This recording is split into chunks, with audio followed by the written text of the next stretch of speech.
안녕하세요. 사회과 부도입니다. 중국의 해안가는 거리가 약 3,300km 정도 됩니다. 그중 약 1,500km 정도가 한국과 맞닿아 있습니다. 대한민국은 삼면이 바다로 둘러싸여 있고 총 길이는 1,100km가 넘습니다. 그중 약 500km가 중국과 인접한 황해 또는 서해라 불리는 한반도의 서쪽 바다입니다. 중국의 어업 생산량은 2020년 8,392만 9,521톤입니다. 인도네시아의 4배이며 인도의 7배입니다. 미국과 러시아의 20배입니다. 그리고 놀랍게도 한국의 약 23배입니다. 원래 어업의 강국은 일본이었습니다. 1980년대까지 일본은 중국의 2배 정도의 어획량을 할 만큼 어업이 강했습니다. 90년대 들어 중국의 어획량이 일본을 추월하더니 2000년대부터 일본은 점점 어획량이 줄고 중국은 폭발적으로 증가합니다. 2010년 불과 10년 만에 150% 증가하고 2020년은 40년 전에 비해 14배나 증가합니다. 그 사이 일본은 3분의 1로 줄어듭니다. 한국의 경우에는 80년대보다는 늘었지만 계속 늘지 않더니 이제 중국보다 27분의 1로 줄어들었습니다. 같은 시간에 인도네시아도 10배 정도 늘어나고 인도도 7배 정도 늘어납니다. 그럼 모든 나라가 늘은 거 아니냐 생각할 수도 있지만 미국과 러시아는 계속 비슷했고 그럼 바닷가가 많은 나라들이 다 늘은 거 아니냐 라고 할 수도 있지만 멕시코는 조금 상승하는 데 그쳤고 브라질도 2배 이하로 느는 데 그쳤습니다. 캐나다는 오히려 줄었고 바다로 둘러싸인 영국은 그대로였습니다. 프랑스도 오히려 줄고 있고요. 그렇다면 중국은 도대체 어디서 어떻게 어획량을 폭발적으로 늘리고 있는 것일까요? 오늘은 중국의 해적 상선에 대해서 알아보겠습니다. 교과서엔 없는 사회과 부도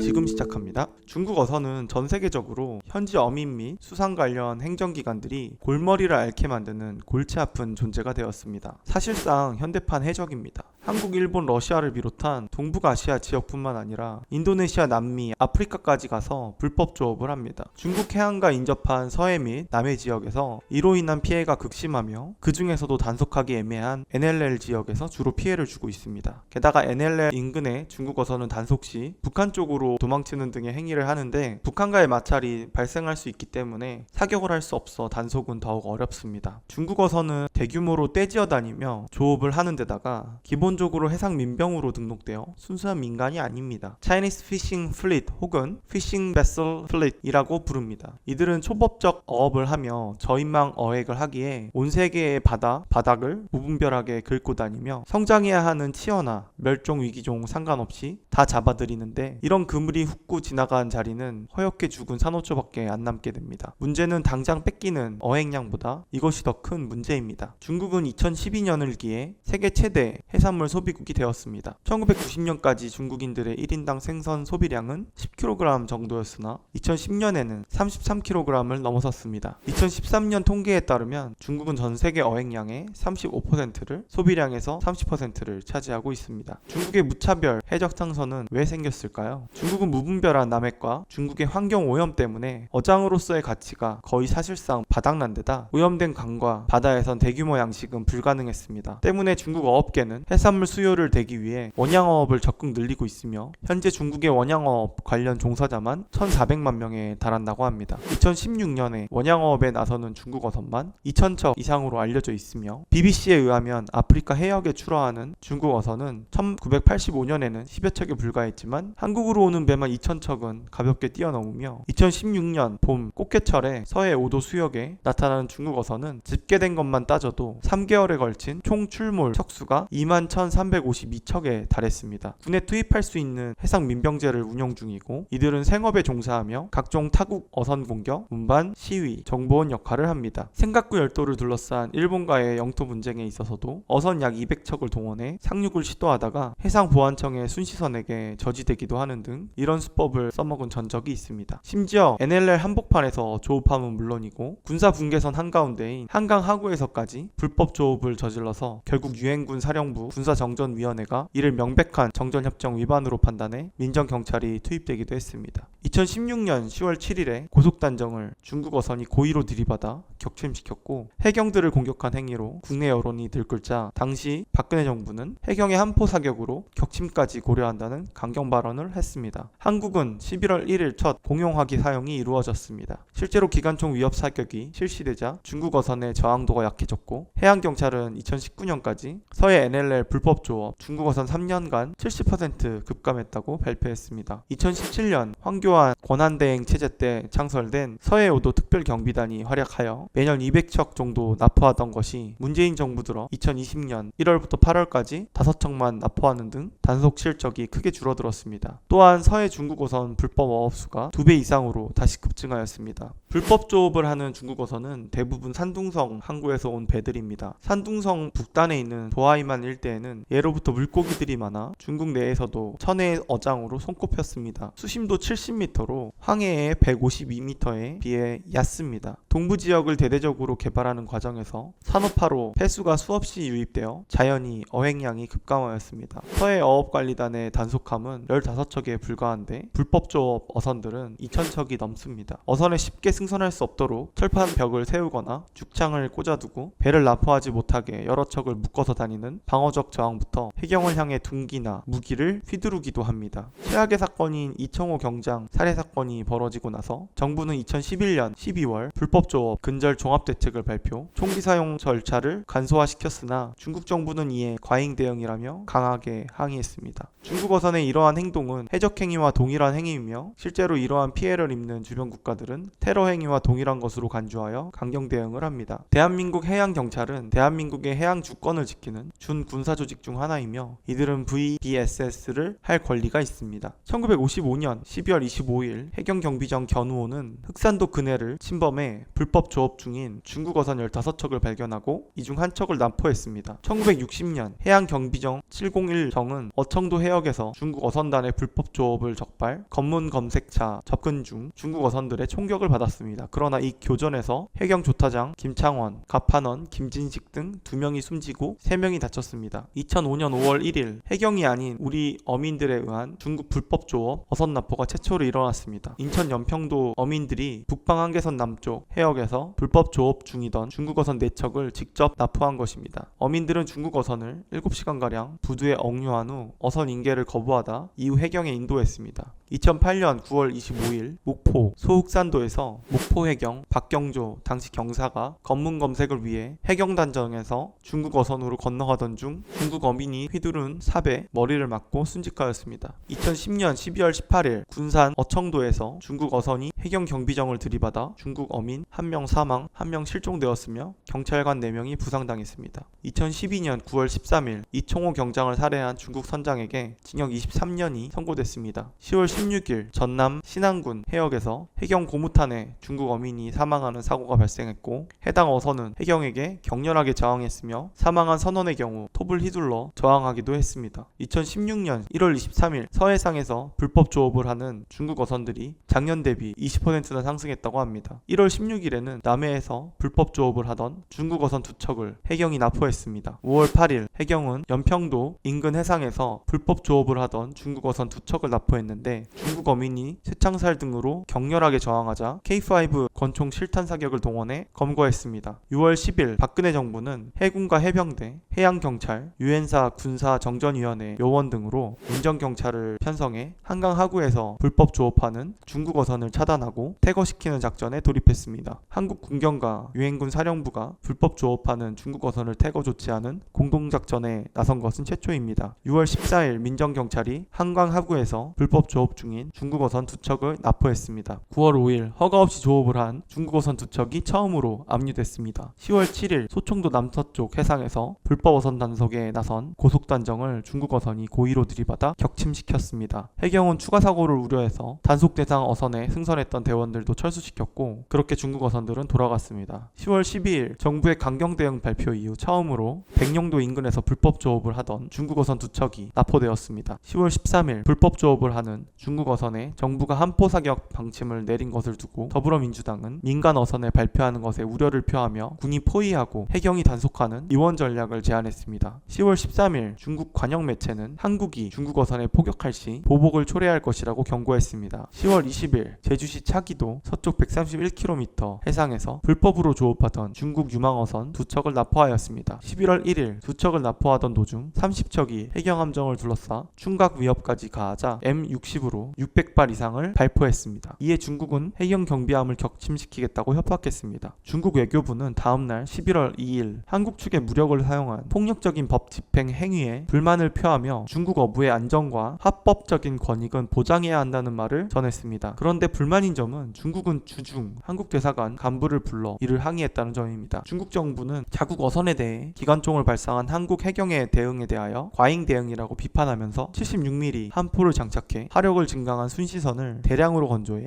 배치할 계획을 세웠다고 합니다. 중국 해경은 76mm 함포를 장착한 순시선을 이미 건조해 시험 항해를 하고 있는 중이며 대량으로 양산할 계획이라고 합니다. 2017년 12월 29일 한중 어업 협정이 타결되었습니다. 이후 해경의 단속을 막을 목적으로 쇠창살 등을 설치하기만 해도 처벌이 가능하게 되었습니다. 2017년 1월 17일 불법 조업 단속 중 사망한 중국 선원의 가족이 시신 인수를 거부하며 시신 한 구당 보상금 약 4억 원을 요구했습니다. 한국 정부는 요구를 수용하지 않기로 했습니다. 불법 조업이 심한 해역에 대형 인공어초를 추가 도입하였습니다. 12월 중국 어선 40여 척이 이를 단속하는 우리 해경에 충돌 위협을 가했습니다. 해경은 즉각 200여 발의 실탄을 발포해 중국 어선을 내쫓았습니다. 2019년 5월 단속이 강화되면서 중국의 불법 조업 어선 숫자는 5년 전에 비해 눈에 띌 정도로 크게 줄었습니다. 해양수산부는 불법 중국 어선 92척을 납포하였으며 이는 지난해 같은 기간에 납포한 127척보다 약 27% 감소한 중국 어선의 불법 조업은 줄어들고 있는 추세라고 발표하였습니다. 2020년 4월 불법 중국 어선들이 제주 해상에 몰래 설치한 대형 그물이 잇따라 발견돼 이틀간에 걸쳐 해경이 적발한 어획물만 총 3,000kg에 이릅니다. 동해 오징어 어획량이 급격하게 줄어든 원인을 궁금해한 과학자들이 기계학습 기술을 이용한 위성사진 분석 등으로 중국의 불법 어획이 핵심 원인이라는 증거를 찾아냈습니다. 10월 서해 NLL 인근 해역을 비롯한 서해안 지역에 출몰해 불법 조업을 일삼는 중국 어선이 문재인 정부에서 112%나 급증한 것으로 확인됐습니다. 해수부와 해양경찰청이 제출한 자료에 따르면 불법 조업을 하다 납포되거나 퇴거 조치된 어선은 지난 2017년 3,074척에서 2019년 6,543척으로 3년 새 112%나 크게 늘었습니다. 또 불법 조업 근절을 위한 가장 강력한 공권력 행사 수단인 납포가 2017년 278척에서 2019년에는 195척으로 30%가 줄었고 2020년에는 8월 기준 5척에 그치고 있습니다. 아르헨티나 경비정이 2016년 3월 14일 EEZ 내에서 불법 조업을 벌인 혐의로 중국 어선 르엔 위안위 10호에 무전으로 정선 명령을 내렸는데 해당 어선은 경비정을 들이받으려까지 했습니다. 경비정은 실탄으로 선체를 사격, 배를 격침시켰으며 그동안 중국 어선들은 오징어, 대구, 민어가 많은 이 해역에서 불법으로 밝은 집어 등을 사용해 물고기를 싹쓸이해왔다고 합니다. 2015년 에콰도르에서 중국인이 탄 어선에서 상어 지느러미 20만 개가 압수됐습니다. 2017년 8월 갈라파고스 제도 동쪽 끝에 있는 산 크리도발 섬 해양 보호 구역 내에서 불법 어업을 벌인 중국 어선이 잡혔습니다. 이들은 희귀어류 300톤을 잡았고 이 중 상어가 6,600마리나 있었다고 합니다. 2020년 7월 에콰도르 인근 공해상에서 중국 어선은 260척이나 되는 대선단이 상어를 잡으면서 공해이니까 괜찮다라고 주장했습니다. 나투나 열도는 보르네오해에 위치한 제도로서 인도네시아에는 바다가 넓다 보니 중국은 아예 중국 경비정이 나서서 납포 및 예인을 방해하는 경우가 많습니다. 2014년부터 납포한 외국 불법 어선들을 폭파하기 시작했습니다. 인도네시아는 2016년 6월 14일까지 총 176척을 폭파했습니다. 불법 조업과의 전쟁을 선포했습니다. 그동안 불법적으로 조업 활동을 벌인 외국 어선들 때문에 발생한 손해가 하나로 약 연간 10조 원에 달하기 때문입니다. 7월에는 30척을 폭파해서 침몰시키고 8월에는 71척을 침몰시켰습니다. 일본에서의 불법 조업의 경우에도 2013년 나가사키현 고토시 인근 EEZ에서 불법 조업을 하던 중국 어선 한 척을 납포했으며 2014년엔 오가사와라 제도 주변 등에서 급증하고 있는 중국 어선의 산호 불법 어업 대책의 일환으로 외국인 어업 규제에 관한 법률의 개정이 이루어져 일본의 불법 조업 처벌 기준이 강화되었습니다. 하지만 법 개정 이후에도 중국 선단의 싹쓸이 조업에 동중국해의 일본 조업이 고사 위기에 처했습니다. 2017년 1월 24일 일본 정부는 자원 고갈을 우려해 중국의 고등어 불법 조업 중단을 촉구했습니다. 팔라우 주변 해역은 멸종 위기에 처한 상어 130여 종과 대왕조개 등이 풍부한 곳으로